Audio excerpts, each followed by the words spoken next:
Thomas Davis, the new owner of a prestigious hotel, faced a humiliating refusal due to his skin color.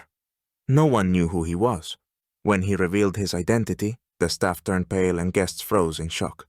The luxurious Crown Jewel Hotel, located in the very heart of the city, was famous for its elegance.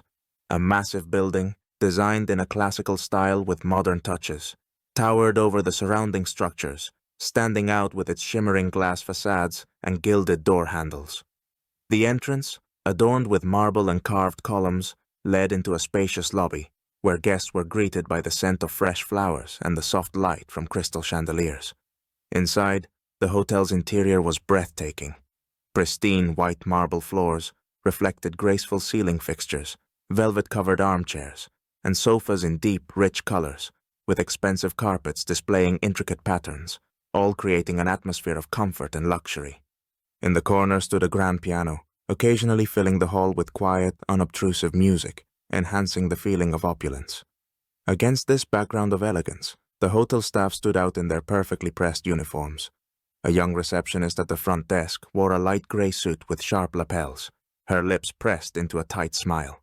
Thomas Davis, a tall, slender man in his 40s, dressed in a perfectly tailored black suit, walked into the lobby with the casual confidence of someone familiar with such surroundings. As he approached the desk, her eyes quickly scanned him, as if evaluating every aspect of his appearance. Her blonde hair was pulled back in a neat bun, but something in her gaze betrayed a hidden discontent. A shadow of doubt flickered in her eyes. "May I help you?" she said curtly, her voice lacking any trace of hospitality. With a gentle smile, Thomas calmly replied, "I'd like to book a suite." But she didn't let him finish. "Our rooms are reserved for regular clients," she interrupted, a hint of sarcasm in her voice. "Perhaps you should look for somewhere else." At that moment, the atmosphere in the lobby seemed to freeze. Guests passing by stopped to listen to the conversation. Some began whispering, sensing the growing tension. Thomas stood still, his expression softening, though his eyes showed disappointment and surprise. He felt the weight of the hidden racism and disdain permeating this place pressing down on his shoulders. Here, in the hotel he owned, he was treated like an unwelcome guest, denied even the most basic respect, and it was an unexpected deep blow. When Thomas calmly insisted on his right to book a room, the receptionist frowned irritably, and with thinly veiled disdain, summoned the senior manager. Her fingers flew across the phone keys, and within minutes, Mr. Carter, a tall, stern man in his 50s, appeared from around the corner of the lobby. His suit was impeccable, but his facial expression was far from welcoming. Carter moved with the precision and confidence of someone accustomed to authority and intolerance of disobedience. As he approached the desk, his eyes locked on Thomas with clear irritation. Carter's gaze was cold, and his demeanor carried a barely concealed contempt. He stepped closer to Thomas, intentionally reducing the distance to assert his dominance. "I'm not sure what exactly you're looking for here," he said quietly but clearly, with a cold superiority. "But this establishment isn't for people like you." Every word was laced with a not-so-subtle hint, and it became clear that his polite phrasing hid a racist prejudice. Thomas could feel the eyes of the surrounding guests focusing on them. Someone nearby snickered, and soon, quiet but spiteful comments began spreading across the lobby. One guest, standing nearby, let out a mocking laugh, muttering something about social status, emphasizing the clear division between us and them. "We have a reputation to maintain, and we can't afford to let just anyone in," Carter added, emphasizing the last phrase, as if everyone in the hall should agree with him. Thomas felt the tension in the room rise. All the looks, whispers, and bitter remarks turned this moment into a public humiliation. Despite the turmoil within him, he maintained his outward composure. His shoulders remained straight and his expression calm, though beneath this facade lay deep pain and anger. For Thomas, this moment was not just a personal insult. It was a scene where he became a victim of systemic bias rooted in every aspect of this institution. His struggle was much broader and more complex. The entire hotel, its guests and staff were an example of the hidden discrimination he had faced throughout his life. Despite his inner turmoil, Thomas didn't want to create a scene. aware that this moment was much more significant than a personal affront. He calmly raised his hand, signaling for silence. His gesture was firm yet restrained, immediately capturing the attention of everyone present. "I think you're making a big mistake, Mr. Carter," said Thomas, his voice soft but filled with unwavering confidence. Carter scoffed mockingly, crossing his arms over his chest, as if overwhelmed with wounded pride. "Oh, really? And what kind of mistake would that be?" he asked sarcastically, tilting his head as if expecting another ridiculous complaint. Without replying immediately, Thomas slowly took out his phone. His movements were calm, as if the situation didn't bother him at all. He dialed a number and asked to be connected with the hotel's CEO. The receptionist and Carter, still confident in their superiority, began exchanging glances, a slight worry creeping into their eyes. Their previous ease gave way to uncertainty. They couldn't understand who this man was, speaking with such assurance. The lobby grew deathly silent. Everyone within earshot held their breath. Thomas, unhurriedly, spoke into the phone. "I'm in the lobby, and your staff is refusing to serve me."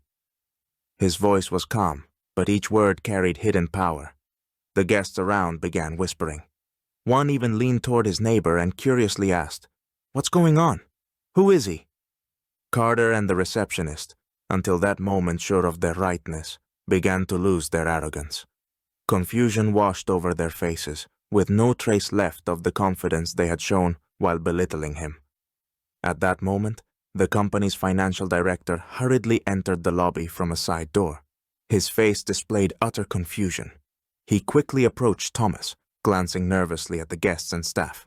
"Mr. Davis, please forgive the misunderstanding," he stammered, trying to make his voice sound as professional as possible, though it trembled noticeably.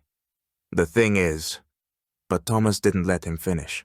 "I am not a guest of this hotel," he said coldly, his words echoing through the stunned hall. "I own it."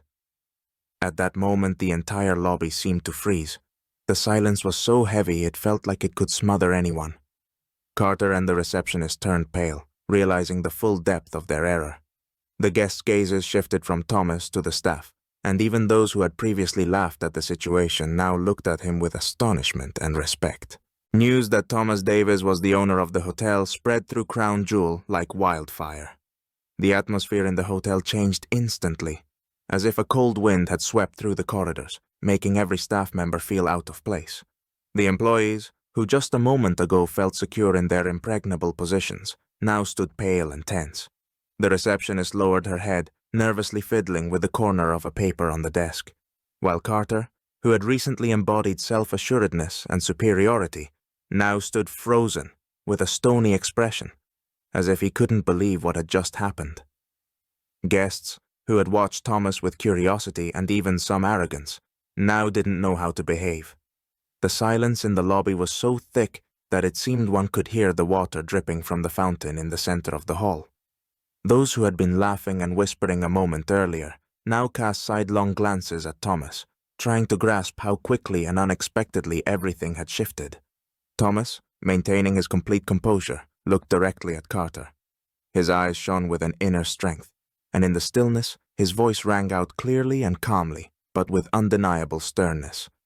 "Apparently, you still don't understand that your attitude is not just a mistake," he began, looking straight into Carter's eyes, who could no longer withstand his gaze and embarrassedly lowered his eyes. "It's part of the problem we face every day. People in this hotel deserve better treatment, regardless of their background, appearance, or social status."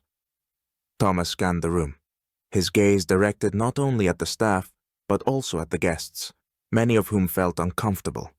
An air of guilt hung in the room. But Thomas wasn't seeking revenge. His goal was something greater. "I believe this hotel can become an example of better service," Thomas continued. "But that will start with how we treat people. Equality and respect must be at the core of every part of this business." Carter, without uttering a word, lowered his head, aware of his catastrophic mistake. Thomas did not raise his voice or unleash his anger, but his words, spoken with such calm confidence, left a powerful impression on everyone present. The story concluded with Thomas taking decisive action. Carter was fired on the spot, and the receptionist received a stern warning. Thomas announced a complete review of service standards and proposed mandatory retraining for all staff. The goal was not just to raise the level of service, but to change the entire approach to clients. Every visitor, regardless of appearance or status, should feel respected and valued. The crown jewel, which had once been a symbol of luxury and privilege, was now destined to become a model of true respect and equality, a place where everyone was given the dignity they deserved and where prejudice had no place.